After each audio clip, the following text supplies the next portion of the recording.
దేవుడు ఏ పనినైతే అప్పగించాడో ఆ పని చేయడానికి ఆదాము పూనుకున్నాడు. ఆలోచించి చాలా చక్కగా సముచితంగా దేవునికి నచ్చేటట్లుగా పేర్లు పెట్టాడు. కొంతమంది అనొచ్చు, అదేమిటండి, దేవుడు చేసుకోవచ్చు కదా, దేవుడే పెట్టొచ్చు కదా, మనిషికి ఎందుకు అప్పగించాడు అని. మనం కొన్నిసార్లు అలాగే కాడి పారేస్తాం. నాకు రాదండి, మీరే చేసుకోండి, లేదా మీకు వచ్చు కదండి, నన్నెందుకు అడుగుతున్నారండి, నాకెందుకు అప్పగిస్తున్నారండి అనేవాళ్ళు లేకపోలేదు ఈ రోజున. నేనంటాను, దేవునికి చేత కాదా? దేవునికి చేత కాక మనకు పని అప్పగించాడా? ఇది చాలా జాగ్రత్తగా ఆలోచించాలి. మనందరికీ తెలుసు, nothing is impossible to God. దేవునికి అసాధ్యమైనది ఏదీ లేదు, దేవునికి తెలియనిది ఏదీ లేదు, దేవునికి రానిది అంటూ ఏదీ లేదు. God can do everything. దేవుడు అన్నీ చెయ్యగలడు.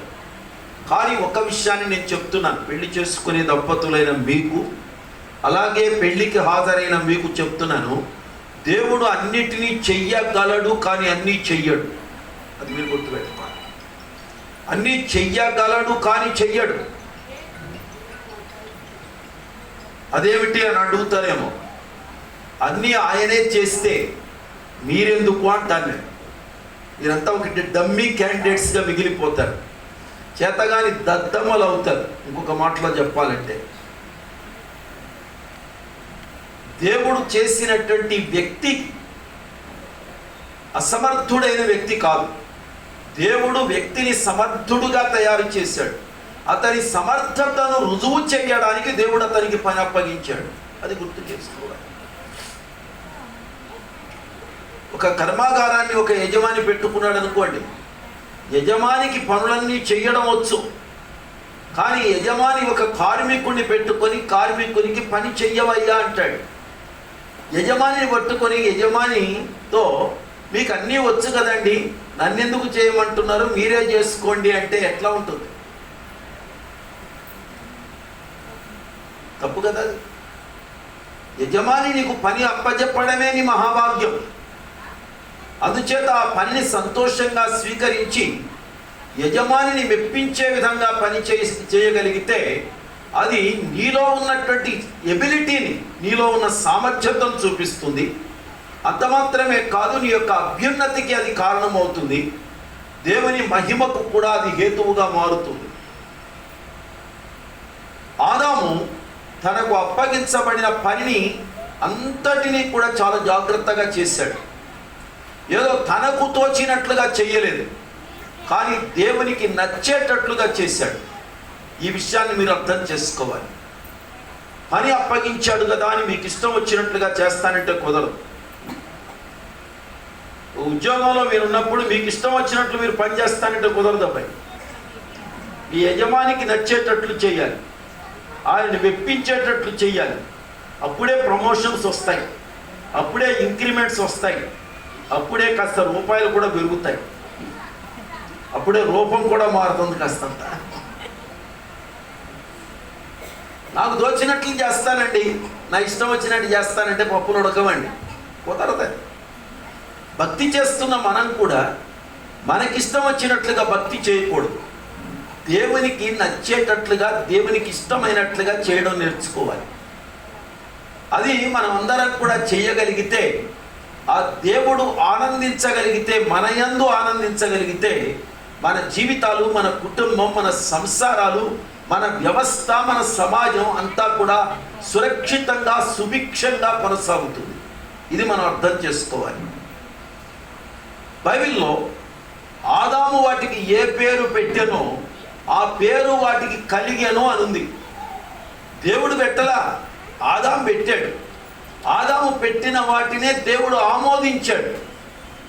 అదే పేరు కలిగింది వాటన్నిటికీ కూడా.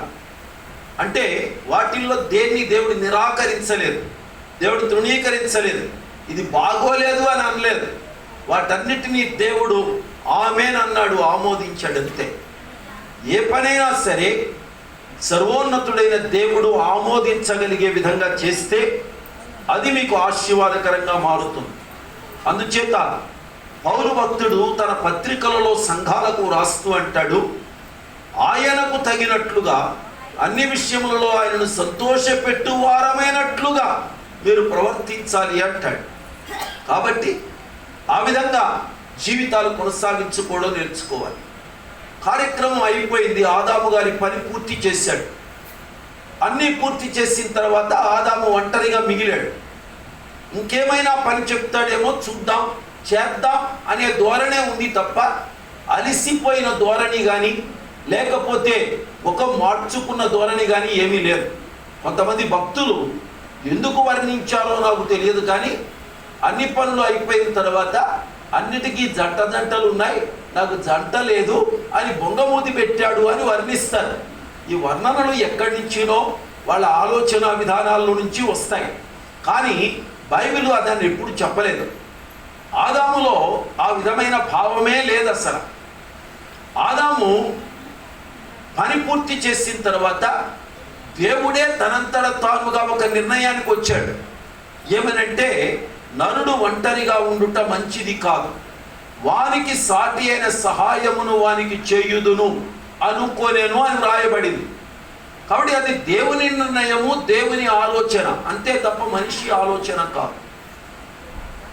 మన ఆలోచనల ప్రకారంగా మనం ఏది ఆలోచిస్తే ఆ ఆలోచనలను దేవుని మీద రుద్ది దేవుని దగ్గర నుంచి మార్చుకోవాలని ప్రయత్నం చేయడం అది ఎప్పుడూ కూడా సబబైనటువంటి విషయం కాదు. ఆ విషయాన్ని పూర్తి చేసుకోవాలని నేను కోరుతూ ఉన్నాను.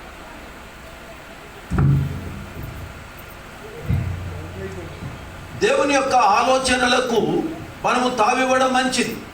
దేవుడే నిర్ణయించుకున్నాడు, నరుడు ఒంటరిగా ఉండడం మంచిది కాదు, వానికి సాటి అయిన సహాయాన్ని వానికి చేద్దాం అని నిర్ణయించుకున్నాడు.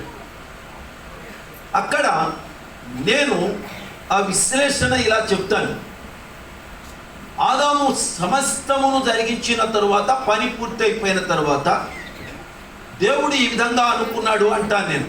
ఏమిటయ్యా అంటే, నేను చెప్పిన పనంతా ఇతడు చేశాడు, ఇతనిని ఒంటిగా పంపించి వేయడం అనేది నాకు ఇష్టం లేదు, ఇతన్ని ఖాళీగా ఉంచడం ఇష్టం లేదు, లేదా ఇలా చెప్పాలి అంటే ఇతనికి ప్రతిఫలము ఇవ్వకుండా ఉండడం నాకు ఇష్టం లేదు. He obeyed to my commandments, he obeyed to my word, that's why I will give something to him. అతడు నాకు విధేయత చూపాడు, నేను చెప్పింది చేశాడు, కాబట్టి అతనికి నేను ఏదైనా చెయ్యాలి. ఇది దేవుని ఆలోచనలోని ఒక మహత్తరమైన సంకల్పం.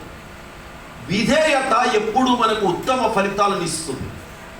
విధేయత ఎప్పుడూ మనలను ఎంటీగా ఉంచదు. విధేయత అనేది మనము పని చేయించుకొని ఖాళీగా పంపించి వేసేది కాదు. విధేయత మనము కలిగి ఉంటే దేవుడు అద్భుతమైన కార్యాలు చేస్తాడు. నేను నమ్మిన దేవుడు నియంత కాడు, కఠినాత్ముడు కాడు, వెట్టి చాకిరీ చేయించుకునేవాడు కాదు. ఆయన అడుగు వాటన్నిటికంటే, ఊహించు వాటన్నిటికంటే అత్యధికముగా దయ చెయ్యగలిగిన దేవుడు. దేవునికి స్తోత్రం. కాబట్టి ఇతడు నాకు విధేయత చూపించాడు కనుక ఇతనికి నేను ఏదైనా ఒక బహుమానం ఇవ్వాలి. ఏ బహుమానం ఇవ్వాలి అని ఆలోచించాడు. అప్పటికే కలగజేసిన జీవరాశులు చాలా ఉన్నాయి. వాటిలో కుందేలు పిల్లలు ఉన్నాయి, కుక్క పిల్లలు ఉన్నాయి, నక్క పిల్లలు ఉన్నాయి, చివరికి పంది పిల్లలు కూడా ఉన్నాయి. వాటిల్లో ఏదో తీసుకొచ్చి ఇవ్వచ్చుగా. ఏమంటే,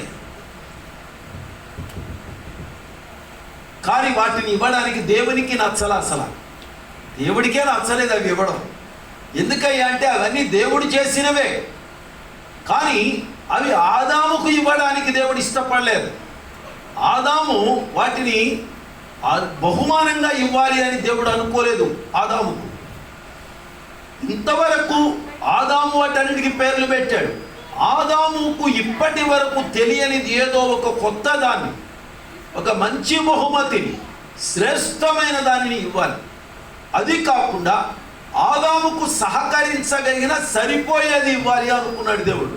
మనము ఇస్తాం బహుమానాలు పెళ్ళిళ్ళల్లో, ఇచ్చిందే ఇచ్చి, ఇచ్చిందే ఇచ్చి, ఇచ్చిందే ఇచ్చి. అది అవసరం ఉండదు. మనకు తోచింది ఏదో తీసుకెళ్ళి ఇస్తాం, అది ఆదాముకు ఉపయోగపడుతుందా లేదని ఆలోచించాం. పెళ్ళికి వచ్చేటప్పుడు కొన్ని పెళ్ళిళ్ళల్లో ఏదో ఒకటి తీసుకెళ్ళకపోతే బాగుండదుగా అని అనుకొని ఏదో ఒకటి వేసుకొస్తారు. రేపు వద్దినాడు సంసారానికి అది ఉపయోగపడుతుందా లేదా, తీసుకువెళ్ళి అదంతా కూడా ఎక్కడ పెట్టుకోవాలి,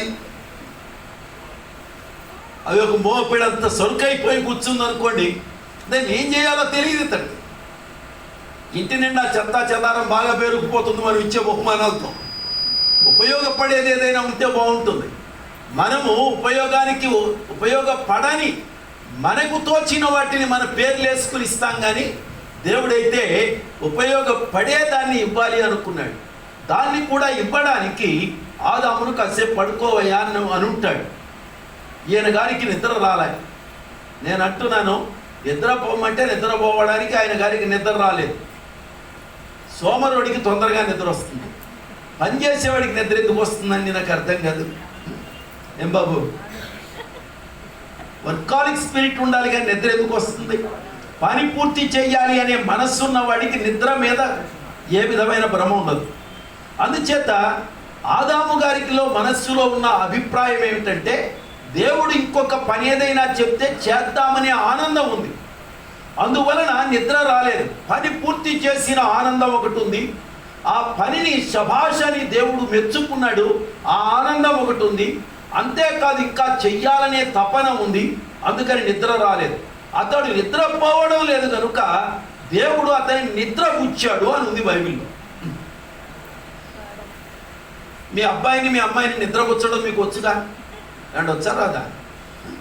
మీ పిల్లల్ని నిద్రపుచ్చుతారా? వాడు నిద్రపోకపోతే భుజం మీద వేసుకొని లేక ఉయ్యాల్లో వేసుకొని లాలి పాట పాడి జోల పాట పాడి నిద్రపుచ్చుతారు కదా. మీకేనా నిద్రపుచ్చడం వచ్చేది? దేవునికి కూడా నిద్రపుచ్చడం వచ్చు. అందుకే దేవుని సేవకులమైన మేము దేవుణ్ణి అసలు సిస్సలైన విశ్రాంతి ప్రదాత అని చెప్తాం. మేము ఆయన దగ్గర దొరికే అంతటి విశ్రాంతి ప్రపంచంలో ఇంకా ఎవ్వరి దగ్గర దొరకదు. దేవుడు నిజమైన రెస్ట్ ఇచ్చే దేవుడు. ఆ రెస్ట్లో నుంచి దేవుడు ఇచ్చేటువంటి ఫలితాలు ఉంటాయి, అద్భుతంగా ఉంటాయి. అందుచేత దేవుడు ఆదామునకు గాఢ నిద్ర కలగజేశాడు. బైబిల్ గ్రంథం మత గ్రంథం అంటారు చాలామంది.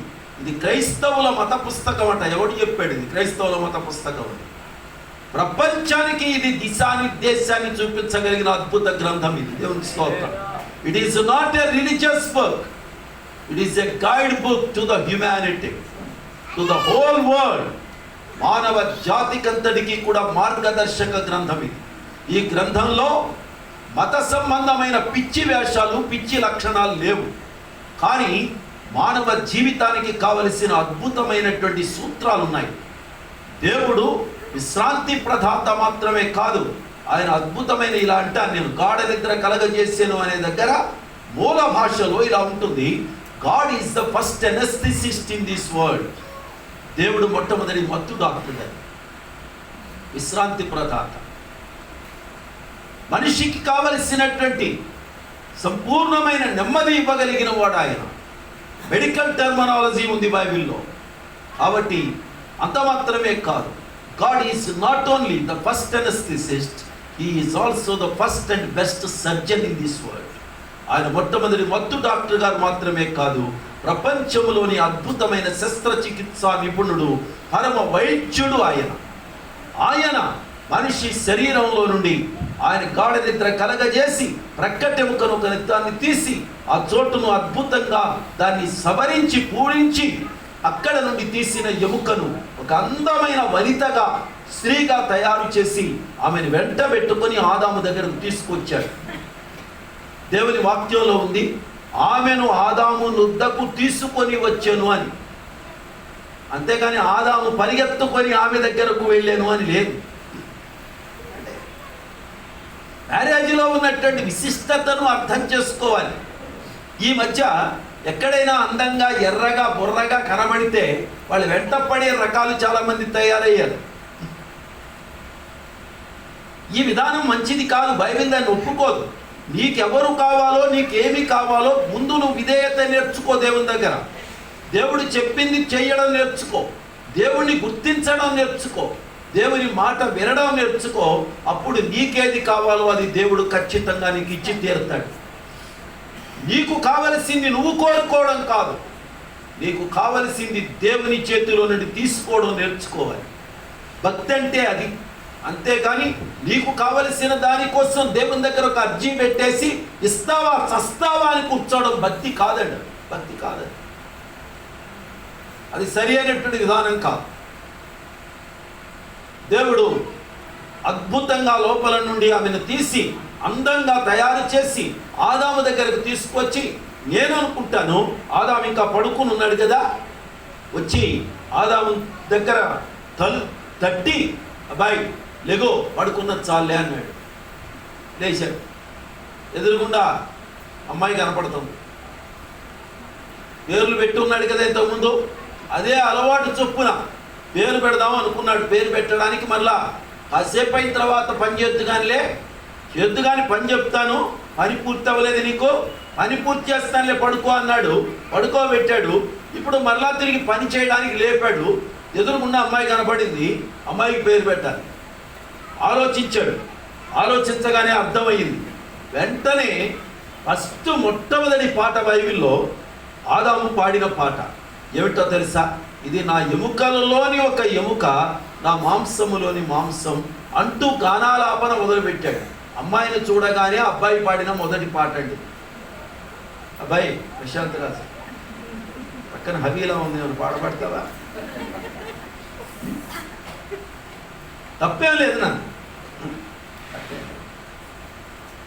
అర్థవంతమైనటువంటి సాహిత్యం, అర్థవంతమైన పాటలో ఎప్పుడూ తప్పు ఉండదు. కానీ అర్థవిహీనమైన సంగీతానికి, సాహిత్యానికి సమాజం అలవాటు పడిపోయింది. ఈరోజు పనికి మారిన లొల్లాయి పాటలు ఎక్కువైపోయి కూర్చున్నాయి. అర్థవిహీనమైనటువంటి అనేకమైన లైంగిక సాహిత్యం ఎక్కువైపోయి కూర్చుంది. దానికే చెవులు కోసుకుంటుంది సమాజం ఈ రోజున. అమ్మాయి కనబడగానే అమ్మాయి ముక్కును వర్ణించాలా, అమ్మాయి ముఖాన్ని వర్ణించాలా, అమ్మాయి బుగ్గలను వర్ణించాలా, ఏమంటే అరికాలు మొదలుకొని నండెత్తి వరకు వర్ణన కావాలా? ఏమండి అదేనా పాట అంటే? భౌతికమైన దేహంలో ఉన్న స్ట్రక్చర్ని చూస్తావు కానీ లోపల ఉన్న అంతరంగాన్ని నువ్వు చూడడం నీకు తెలియకపోతే ఎలా? మనసు ప్రాముఖ్యమా లేకపోతే మనిషి రూపం మాత్రమే ప్రాముఖ్యమా? ఇది అర్థం చేసుకోవడం నేర్చుకోవాలి. మనస్సున్న మనుష్యులు ఎంత అద్భుతంగా కలిసి వెలిసి కలివిడిగా జీవితాలు కొనసాగిస్తారు. అది నేర్చుకోవడం చాలా అవసరం. కాబట్టి ప్రశాంత్ రాజు నీకు చెప్తున్నా, ముందుగా మీకు మధ్యలో ఒక అవగాహన అనేది అవసరం. ఆదాము పాడిన పాటలో ఒక అద్భుతమైన అవగాహన ఉంది. ద ప్రాపర్ అండర్స్టాండింగ్ అంటారు దాన్ని. ఆదాము ఏమన్నాడు? ఇది నా ఎముకలలోని ఎముక, నా మాంసములోని మాంసం. దాన్ని బిలాంగింగ్నెస్ అంటారు. ఆ బిలాంగింగ్నెస్ని అర్థం చేసుకోగలిగిన రోజున జీవితం అర్థవంతంగా ఉంటుంది, అన్యోన్యతగా ఉంటుంది, ఆప్యాయతగా ఉంటుంది, అనురాగంతో జీవితం సాగిపోతుంది. అవగాహన లేని చోట అన్యోన్యత ఉండదు, ఆప్యాయత ఉండదు. అది గుర్తుపెట్టుకోండి. అందుచేత ఆదాములో అవగాహన కలిగింది. వివాహము అంటే ఒక అవగాహన, అది గుర్తుపెట్టుకోండి. Without proper understanding nobody can live together for ever. అవగాహన లేని వ్యక్తులు జీవితంలో కలిసి మెలిసి కాపురాలు చేయలేరు. అవగాహన చాలా చాలా ప్రాముఖ్యమైనది. అవగాహన కలిగింది. అందుకే అవగాహనలో నుండి అతడు అర్థవంతమైన రీతిలో ఆమెకు సాహిత్యం ద్వారా, పాట ద్వారా నామకరణాన్ని ఇచ్చేశాడు. దేవునికి కూడా ఇది అర్థమైంది. అవును, ఇతగాడికి అవగాహన ఉంది కాబట్టి, అవగాహన ఉంది కాబట్టి వీరిద్దరిని జతపరచడం మంచిది అనుకున్నాడు. ఆదికాండము 1:28 ఇలా ఉంటుంది. దేవుడు వారిని ఆశీర్వదించెను అని ఉంది. దేవుడు అతనిని ఆశీర్వదించెను కాదు, ఆమెను ఆశీర్వదించెను కాదు, వారిని ఆశీర్వదించెను. అక్కడ నేను నాకు అర్థమైన నా అవగాహనలో నుండి చెప్పేది ఏమిటంటే, ఎప్పుడైతే ఆదాముకు అవగాహన కలిగిందో దెన్ గాడ్ యునైటెడ్ దెమ్. దేవుడు వారిని ఐక్యపరిచాడు. వారిని అనే మాటలో ఐక్యత కనబడుతుంది. దేవునికి స్తోత్రం. Unity brings blessings. If there is no unity there will be no blessings at all. ఐక్యత ఆశీర్వాదాన్ని ఇస్తుంది. ఐక్యత లేని చోట ఆశీర్వాదం ఉండదు. అది గుర్తుపెట్టుకోవాలి. వివాహము అంటే ఒక అవగాహన, అంతేకాదు వివాహం అంటే ఐక్యత. Today God is going to unite you both. Keep that unity alive. అమ్మా అవిలా నీకు కూడా చెప్తున్నా. ఇప్పుడు ఆయన ఇందాక పాట పాడాడు కదా అని చెప్పి నువ్వు అలా కూర్చుంటే కుదరదు. నేనంటాను నువ్వు కూడా ఒకవేళ కావాలనుకుంటే డ్యూయట్ అందుకుని నువ్వు కూడా పాట పాడు. అవునండి, నేను కూడా మీ ఎముకలలోని ఎముకను, మీ మాంసములోని మాంసాన్ని, మీ కొరకు మీలో నుండి తీయబడిన వ్యక్తిని నేను. ఆ అవగాహనను నువ్వు కూడా అర్థం చేసుకోవాలి. ఆ విధంగా ముందుకు అడుగు వేయాలి. అంత మాత్రమే కాదు, ఇక్కడ చేయవలసింది ఏంటంటే దేవుడు ఐక్యపరుస్తున్నాడు. ఆ ఐక్యతను జాగ్రత్తగా కాపాడుకోవాలి. నేను ఎప్పుడూ అంటూ ఉంటాను, as long as you keep the divine unity alive, then the blessings of God will flow through your life into the society. That society will be blessed through your lives. Why marriage? ఎందుకు వివాహం అని అంటే వాళ్ళిద్దరు కలిసి సుఖించడానికి అండి, వాళ్ళిద్దరు కలిసి ఆనందించడానికి అండి అన్నాడు ఒకడు. వివాహాన్ని దేవుడు అందుకు చేయలా. వాళ్ళిద్దరు కలిసి సుఖించడానికి, వాళ్ళిద్దరు కలిసి ఆనందించడానికి, వాళ్ళిద్దరు కలిసి చట్టా పట్టాలు వేసుకొని తిరగడానికి, చిలకా గోరెక్కల్లో తిరగడానికి కాదు పెళ్లి చేసింది. సృష్టి ఒక అద్భుతమైన రీతిలో పరిడవిల్లాలి, అద్భుతంగా అది వ్యాపించాలి. అందుకు దేవుడు చేశాడు. అందుచేత దేవుడు ఆశీర్వదించాడు. ఆ యూనిటీని ఆశీర్వదిస్తూ ఆయన అన్నాడు, మీరు ఫలించండి, అభివృద్ధి పొందండి, విస్తరించండి, భూమిని నిండించండి, దాన్ని లోబరుచుకోండి, దాన్ని ఏలండి అంటూ చాలా అద్భుతమైన పదాలు చెప్పాడు అక్కడ. దాంట్లో అన్ని రకాలైన ప్రమోషన్స్ ఉన్నాయి. మనిషి ఎక్కడి నుంచి తీయబడ్డాడండి? నేల మట్టిలో నుండి తీయబడినటువంటి మనిషిని మీరు ఏలుబడి చెయ్యండి అనే ఆ ఉన్నత స్థానానికి తీసుకువెళ్ళాడు. ప్రమోషన్స్ తేరగా వస్తాయనుకుంటున్నారా? ప్రమోషన్స్ అనేవి సీనియారిటీని బట్టి వచ్చేస్తాయా? నేను 25 ఏళ్ల నుంచి ఉన్నానండి ఈ పదవిలో, నాకు ఎందుకు ఇవ్వరండి ప్రమోషన్ అన్నాడు. 25 ఏళ్ల నుంచి ఉన్నావు కానీ 25 ఏళ్ల నుంచి సరి అయిన తిన్నగా ఉన్నావా? సక్రమంగా చేసావా? అది లేదు. క్రమశిక్షణ ఏమైనా ఉందా? అది లేదు. నీ స్వార్థం చూసుకుంటున్నావే తప్ప అక్కడ ఉన్నటువంటి కర్మాగారం అభివృద్ధి కానీ, అక్కడ ఉన్నటువంటి వ్యవస్థ అభివృద్ధి కానీ చూసావా? నీ స్వార్థం కోసం దేవుని వాడుకుంటున్నావు కానీ దేవుని మహిమ కోసం ఏమైనా బతికావా? ఇదేమైనా ఆలోచించరే? ఎందుకు ఆలోచించడం లేదు మనం? ఎంతసేపు రిలీజియాసిటీలో నుంచి ఆ యొక్క మతపరమైన భావ ప్రకంపనలు మన మధ్యలో వెళ్తున్నాయి. మతపరమైనటువంటి విధానాలను మోసగట్టి మనుషుల మీద రుద్దడానికి పూనుకుంటున్నాం. కానీ ఎందుకు సామాజికంగా what is God and what is the desire of God and what is the will of God, ఇవి ఎందుకు ఆలోచించడం లేదు మనం? ఎందుకు ఆలోచించడం లేదు?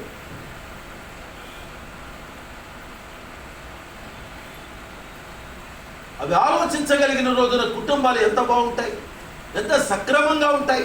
ఇది ఆలోచించుకోవాలి. ఇక్కడ ఆశీర్వదించను అనగానే దేవుడు ఏదో తీసుకొచ్చేసేసి ఒళ్ళో పోసేసాడు అంటే కుదరదు సుమండి. ఆశీర్వాదాలు అనేవి అంటే ఒక పదవిని ఇచ్చాడు ఆయన. Through marriage God has given a great responsibility to both, to the couple. భార్యాభర్తలకు దేవుడు ఒక అద్భుతమైన బాధ్యత ఇచ్చాడు. ఇంతకుముందు అయ్యగారు భాగ్యరాజు గారు చెప్పారు, సంసారం అనేది ఒక సాగరం. చాలామంది చెప్పారు సంసారాన్ని ఈదడం, అదే సాగరాన్ని ఈదడం సాధ్యమవుతుందే కానీ సంసారాన్ని ఈదడం సాధ్యం కాదు. సాగరమైనా ఈదొచ్చట కానీ సంసారం ఈదలేమన్నా బాబు. ఎంత తేలిక అనుకుంటున్నారేంటి సంసారాలు ఈదడం? సంసారం ఈదడంలో చాలా చాలా రెస్పాన్సిబిలిటీస్ ఉంటాయి. అందుచేత చాలా జాగ్రత్తగా వెళ్ళాలి. సంసారాన్ని ఈదాలి అంటే అవగాహన ఉండాలి. సంసారాన్ని ఈదాలి అంటే ఐక్యత ఉండాలి. సంసారాన్ని ఈదాలి అంటే విధేయత ఉండాలి. సంసారాన్ని ఈదాలి అనుకుంటే ఇద్దరు కలిసి బాధ్యతాయుతంగా వ్యవహరించడం నేర్చుకోవాలి. అప్పుడే మీ బాధ్యతలను సక్రమంగా నిర్వర్తించినప్పుడు, మీ విద్యుక్త ధర్మాన్ని మీరు నిర్వహించినప్పుడు సంసారాన్ని ఈదడం చాలా తేలిక, చాలా ఈజీగా వెళ్ళిపోతుంది. దాన్ని ఈదడానికి కావలసిన సామర్థ్యత దేవుడు ఇస్తాడు. ఆయనే ఒక అద్భుతమైనటువంటి రీతిలో మీ జీవితాన్ని సక్సెస్ఫుల్గా లీడ్ చేస్తాడు. ఆయన మీద ఆనుకుంటే సాధ్యమే ప్రతిదీ కూడా. కాబట్టి మీ ధర్మాన్ని మీరు చాలా జాగ్రత్తగా గుర్తుపెట్టుకోవాలి. Responsible persons from today onwards. ఫలించండి, అభివృద్ధి పొందండి, విస్తరించండి, భూమిని నిండించండి, లోబర్చుకోండి. ఇది దేవుడు ఇస్తున్నటువంటి మాట. ఇద్దరు కలిసి చేయాలా? ఎవరి కళ్ళే చేసుకోవాలా? అమ్మా, ఇద్దరు కలిసి చేయాలా? మీరు అన్నాడా లేదా నువ్వు అన్నాడా? మీరేనా? అది చేయండి, చాలా అద్భుతంగా ఉంటుంది, ఆశీర్వాదకరంగా ఉంటుంది. ఇకపోతే దైవ సేవకులు చెప్పినట్లుగా పురుషుడు తన సొంత శరీరాన్ని ప్రేమించినట్లుగా తన భార్యను ప్రేమించాలి. ఎఫ్ఎస్సి పత్రికలోని భాగాన్ని చదివించారు. టైం ఉండదు కాబట్టి కొద్దిగా మాటలు చెప్పేసి ముగిస్తారు ఎవరైనా సరే. కానీ ఆ భాగాన్నంతటిని మీరు చదువుకోవాలి జాగ్రత్తగా. దాంట్లో చదువుకుంటే ప్రేమించండి అనే ఒక్క మాటే లేదు దాంట్లో చాలా ఉన్నాయి. ప్రశాంత్ రాజు నీకు చెప్తున్నా, ప్రేమించండి అనే మాట ఒకటే లేదు. పోషించండి అనే మాట ఉంటుంది, సంరక్షించండి అనే మాట ఉంటుంది. చాలామంది పెళ్ళిళ్ళు చేసుకుంటున్నారు. మా అబ్బాయికి ఏమీ లేదండి, అందుకని మా అమ్మాయి వచ్చేసి పోషిస్తుందండి, అందుకని చెప్పి పెళ్లి చేసుకున్నానండి అన్నాడు. వీడు తినడానికి ఏమీ లేదట, అందుకని అమ్మాయి పోషిస్తుందట. పెళ్ళి భార్య ద్వారా పోషించబడ్డానికా లేకపోతే ఎందుకండి పెళ్ళి? నాకు అర్థం కాదు. పెళ్ళి ఎందుకండి? భార్య ద్వారా పోషించబడ్డానికి కట్నాలు, కానుకలు, మళ్ళా దానికోసం ఒత్తిళ్ళు. ఏమి ఇవ్వకపోతే వాళ్ళు ఎలా తింటారండి అని అడుగుతారు. అదేంట నాకు అర్థం కాదు. చాలా తప్పు, చాలా పొరపాట్లు జరుగుతున్నాయి ఇక్కడ. భర్త భార్య చేత, భార్య ద్వారా పోషించబడేవాడుగా ఉండడానికి కాదు నియమం, కానీ భర్త భార్యను పోషించాలి. అంతేకాదు, తల్లిదండ్రులు పోషించారు ఈ రోజు వరకు పిల్లను. ఈ రోజున నిన్ను నమ్మి తమ దగ్గర కంటే నీ దగ్గర ఎక్కువ సంరక్షణ దొరుకుతుందని నీ చేతికి అప్పగించారు. ఎక్కడ పడితే అక్కడ వదిలేయడం కాదు భార్యను, ఎలా పడితే అలా వదిలేయడం కాదు. నీ సుఖాన్ని చూసుకుంటూ భార్య బాగుందా లేదా, సుఖంగా ఉందా లేదా అని పట్టించుకోకుండా, సంరక్షించకుండా దాని మానాన్ని దాన్ని వదిలేసిపోతే రేపు పిల్ల ఏమైపోతుంది. అందుచేత భర్త భార్యను సంరక్షించేవాడు కావాలి, పోషించేవాడు కావాలి, ప్రేమించేవాడు కావాలి.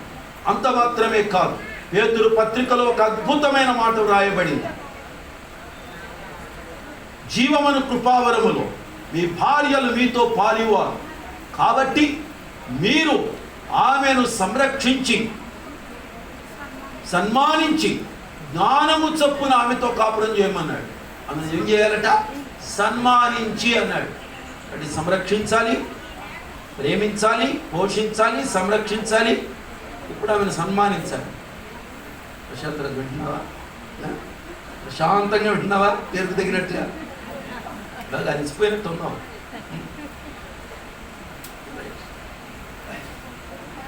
ఇంటే తెస్తున్నారు బాబు, తర్వాత చూసుకోవాలండి. ఏం చేయాలి? అమ్మాయిని సన్మానించాలి.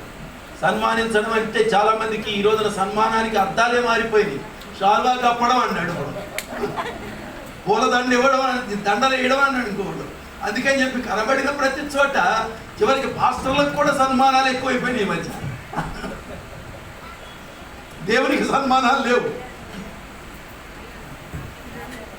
ఏమన్నా సన్మానం అంటే షాల్వాలు కప్పడం కాదు, సన్మానం అంటే దండలు వేయడం కాదు. సన్మానము అనే దానికి మరొక పదం ఉంది, అభినందన అని. అంటే అప్రిషియేషన్. అది చాలా ప్రాముఖ్యమైనది. చాలా పనులు చేస్తుంది రేపటి నుంచి. చూడడానికి బక్కగా కనపడుతుంది కానీ చాలా చేస్తుంది అనుకుంటున్నా. చేస్తావమ్మా? చేయవా? చేసిన పనిని అభినందించడం నేర్చుకోవాలి. ప్రతి వ్యక్తిలోనూ ఎబిలిటీ ఉంటుంది. నీకైనా సరే నీకున్నటువంటి ఎబిలిటీని తోటి వ్యక్తి అభినందించగలిగినప్పుడు నువ్వు ఇంకెక్కువ పని చేయగలుగుతావు. అభినందించడానికి బదులుగా అభిశంసించడం అంటే క్రిటిసిజం అంటారు. ఒకవేళ అభిశంసిస్తే ప్రధానికి ఏదో ఒక రకంగా కెలుగుతున్నాడు, అభిశంసిస్తున్నాడు, అందుచేత నేనేం చెయ్యను అని బిగుసుకుని కూర్చుంటారు. అందుచేత స్త్రీలో, ప్రాముఖ్యంగా స్త్రీలలో చాలా గొప్ప ఎబిలిటీ ఉంటుంది, గొప్ప సామర్థ్యత కలిగిన వ్యక్తులు. వాళ్ళను అభినందించగలిగితే వాళ్ళు చేసి పెట్టే పనులు ఉంటాయే చాలా అద్భుతంగా ఉంటాయి. ఈ ఆడవాళ్ళు ఉన్నారే, ఈ ఆడాళ్ళను కనుక అభినందిస్తే, చిన్న పొగిడితే అబ్బా ఉబ్బి తబ్బిబ్బైపోతారు. ఎంత చక్కగా నవ్వుతున్నారో మహాతల్లు. అదే గనక ఏదైనా గనక ఏడిచినట్టుంది, నీ మొహంలాగా ఉంది అనుకున్నాం అనుకోండి, ముందు అది ఎట్టా ఉన్న సంగతి తర్వాత మీ మొహాలకు అంతా మాడిపోయినట్టు తయారవుతాయి. పదే పదే పురుషుడు గనక స్త్రీని ఏదో ఒక విధంగా విమర్శించడం మొదలు పెడితే, ఆ విమర్శల ప్రభావం వలన ఆమె మానసిక ఒత్తిడులకు గురై అనారోగ్యానికి కారణమవుతుంది. స్త్రీ యొక్క అనారోగ్యానికి కారణం పురుషుని యొక్క ఏవగింపులు, ఈసడింపులు, అలాగే విమర్శలు. స్త్రీలు బలహీనులు కావడానికి ముఖ్య కారణాల్లో ఒక కారణం. భర్త ప్రేమించే భర్త పదే పదే అభినందిస్తుంటే, ఆ అభినందన ఆమెకు వైద్యంలాగా తయారవుతుంది, ఆమెకు అద్భుతమైనటువంటి ఔషధంగా మారుతుంది, ఆమె ఆరోగ్యంగా ఉంటుంది. చాలా బాగుంది అని అన్నారనుకోండి, ఓపిక లేని వ్యక్తి కూడా లేచి చేసి పెట్టడానికి కూర్చుంటుంది. వద్దొద్దు నీకు అంత బాగోలేదు, వద్దులే కూర్చో అని అంటే, పర్వాలేదండి నేను చేస్తానండి, హ్యాపీగా పని చేయడం ప్రారంభిస్తుంది. ఆ హ్యాపీనెస్లోనే అద్భుతమైనటువంటి లోపల ఉన్న ఆర్గన్స్ ఏవైతే ఉన్నాయో, if you bring happiness into her life, then automatically her organs are functioning in proper way, then she will get wonderful strength. ఇది ఒక అద్భుతమైనటువంటి విధానం, దైవికమి. దీన్ని చెయ్యడం అనేది నేర్చుకోవాలి, అది దైవిక సూత్రం కూడా. దాన్ని నేర్చుకోగలిగితే ఎప్పుడూ ప్రతి ఒక్కరు కూడా చాలా హ్యాపీగా ముందుకు అడుగులు వేయడానికి వీలవుతుంది. వాడు ప్రశాంత్ రాజు, ఇది నీ బాధ్యత, అర్థమైంది కదా? నీకు చెప్తుంటే అమ్మాయికి బాగున్నట్టు పర్లేదు, రేపటి నుంచి నా జీవితం అంతా చాలా బ్రహ్మాండంగా ఉంటుంది, అయ్యగారు బాగా అబ్బాయికి చెప్పేశాడు కాబట్టి ఆయన తప్పనిసరిగా దాన్ని పాటిస్తాడు. ఒకవేళ ఎక్కడైనా అథవా 1-2 పాటించకపోతే నేను జ్ఞాపకం చేసి, అయ్యగారు ఆ రోజున అలా చెప్పారుగా, తనకై ఊపావుగా అని నేను అంటాను అని అనుకుంటుందేమో. మరి నీకేం చెప్పొద్దమ్మా, నీకేం చెప్పొద్దా? బైబిల్ నీకేం లేవా? ఏమీ అక్కర్లా, సామెతల గ్రంథం బాగా చదువుకో. సామెతల గ్రంథంలో చాలా అద్భుతమైన విషయాలు ఉన్నాయి. యోగ్యురాలు తన పెనిమిటికి కిరీటము అని ఉంది 12వ అధ్యాయంలో. కాబట్టి నీ భర్త యొక్క ఘనతకు కారణం నువ్వే. నీలో యోగ్యమైన జీవితం కనుక ఉంటే నీ భర్త యొక్క జీవితానికి కిరీటం లాగా తయారవుతావు. ఆయన నెత్తి మీద కిరీటం పెట్టిన దాన్ని అవుతావు అంటే ఆయన రాజు అవుతాడు, నువ్వు రాణి అవుతావు అంతే. యోగ్యురాలు తన పెనిమిటికి కిరీటం. అలాగే 14వ అధ్యాయంలో జ్ఞానవంతురాలు తన ఇల్లు కట్టును అని ఉంటుంది. కాబట్టి జ్ఞానము కలిగి ఉండాలి. ఏదో నీ చదువులో ఉన్న జ్ఞానమో లేకపోతే లోకంలో ఉన్న జ్ఞానం కాదు. యాకోబు పత్రికలో 3వ అధ్యాయంలో చాలా చక్కగా ఉంటుంది, పై నుండి వచ్చు జ్ఞానము అని. అది పవిత్రమైనది, మృదువైనది, సులభముగా లోబడినది. ఇలాంటి అద్భుత జ్ఞానాన్ని సంపాదించుకోగలిగితే నీ ఇల్లు కట్టడం అంటే 4 గోడలు కట్టడం కాదు, నీ సంసారాన్ని కడతావు. అందరికీ ఆదర్శప్రాయంగా నీ సంసారం ఉంటుంది. అలాగే సుబుద్ధి గల భార్య యెహోవా ఇచ్చిన దానము అని ఉంటుంది 19వ అధ్యాయంలో.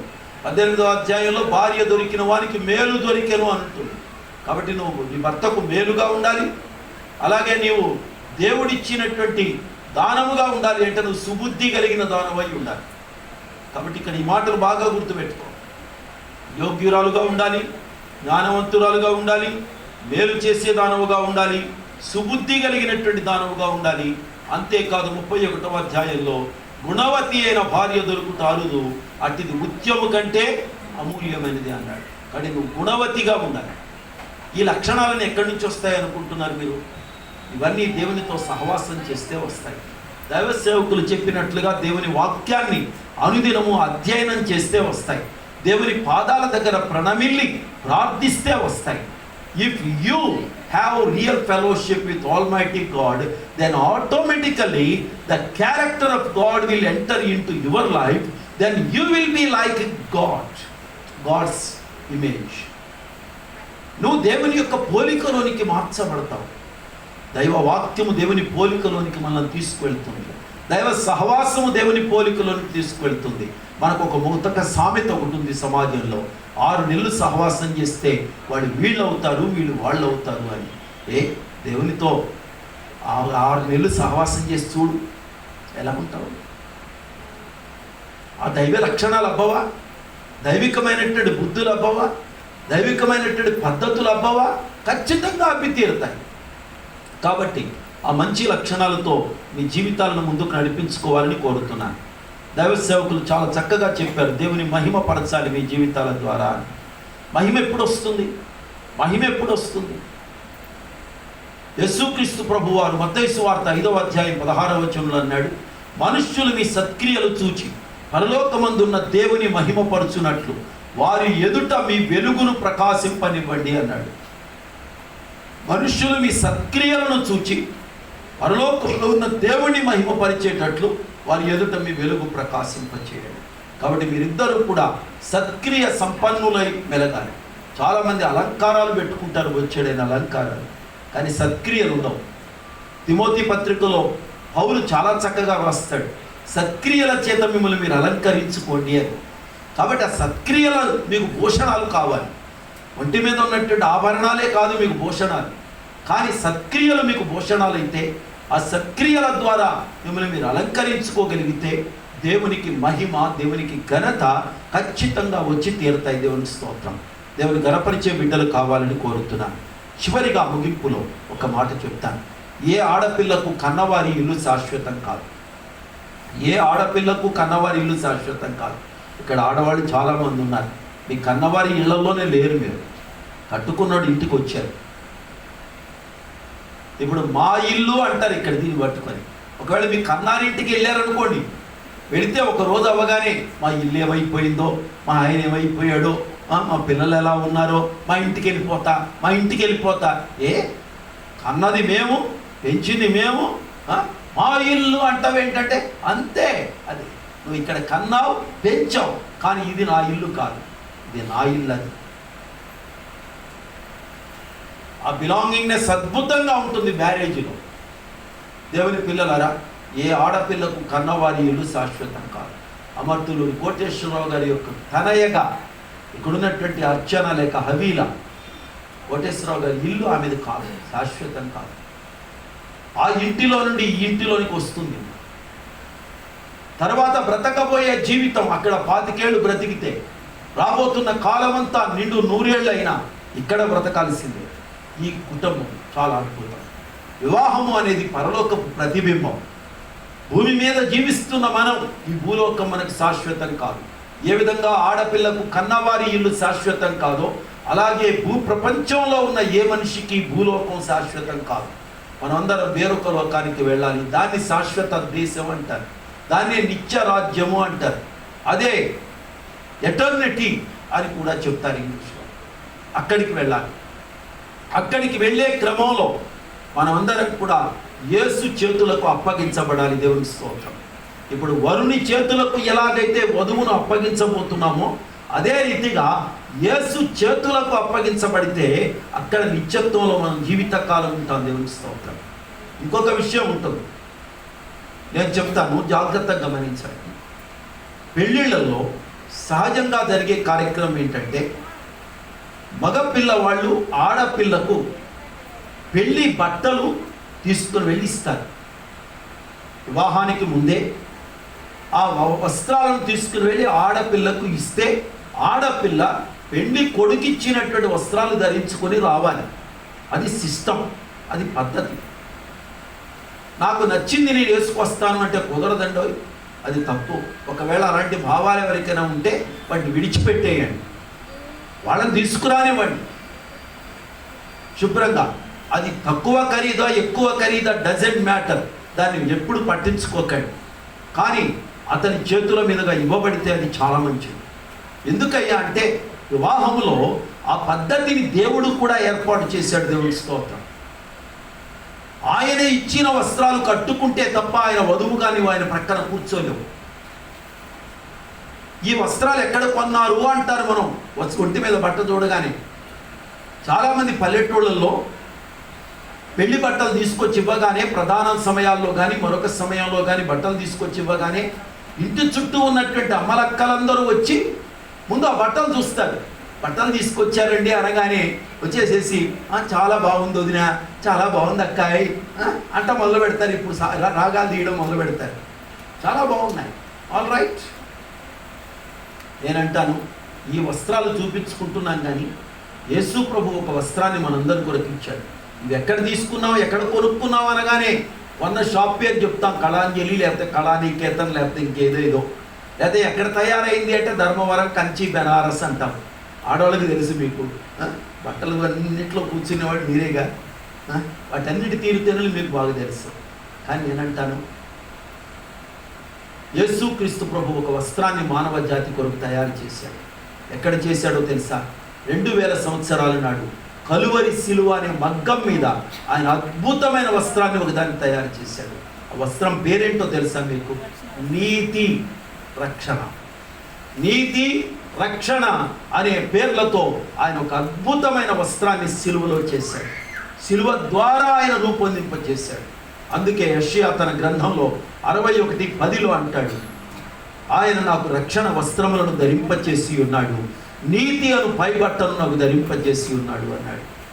అది సిలువ ద్వారా మానవ జాతికి లభించింది తప్ప మరి ఏ కర్మకాండల ద్వారా కానీ, ఏ జపతపాల ద్వారా కానీ, ఏ మత సిద్ధాంతాల ద్వారా కానీ మానవునికి రాలేదు. మనుష్యుని యొక్క స్వనీతి క్రియల ద్వారా ఆ వస్త్రం రాదు.